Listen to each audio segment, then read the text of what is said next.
Hey, this is Bob from Bones Bay Sailing, and I literally carry cans of every freaking kind of different lubricant that you can possibly find. Though this was a relatively new one to me I got because I was tired of, I do not like having a firearm that has rust on it or anything else. So I bought this stuff. And let me tell you, it works great, but it does leave a long-lasting kind of oil covering on things. So after this video, I'm going to treat my 12 gauge with it and then wrap it in a plastic bag and put it away where it belongs, where it's hidden and only I know where it is. No round in the chamber, by the way, safety on.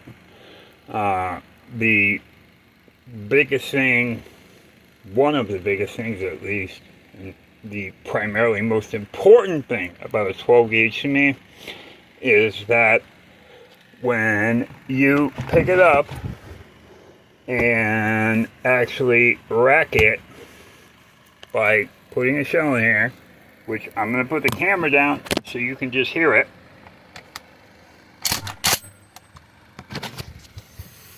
I'm quite certain that that came through very clearly of how loud that is. And that's a very distinct sound, and now I have to empty all the ammo out. And sorry, I hit the camera there, shaking it.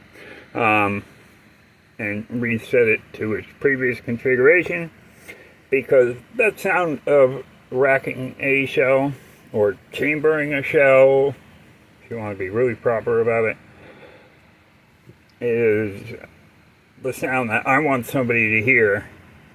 And then I carry a slug first, not just because it is the most effective round versus an individual, but I can fire it at somebody's engine block. You know, if somebody comes up to me with an outboard, you put a slug into their engine, they're not going to be going anywhere. The last thing I want to do is hurt anybody. So, if you're not a gun person, or you think that, I don't know, this is overboard or whatever, look up the cases of people being killed on boats who didn't have defense, including like the Chinese captain who killed over 30 people last year. Unbelievable. But this stuff is, whoops, leaving oily residue. So, gotta be careful of that. But it works awesome.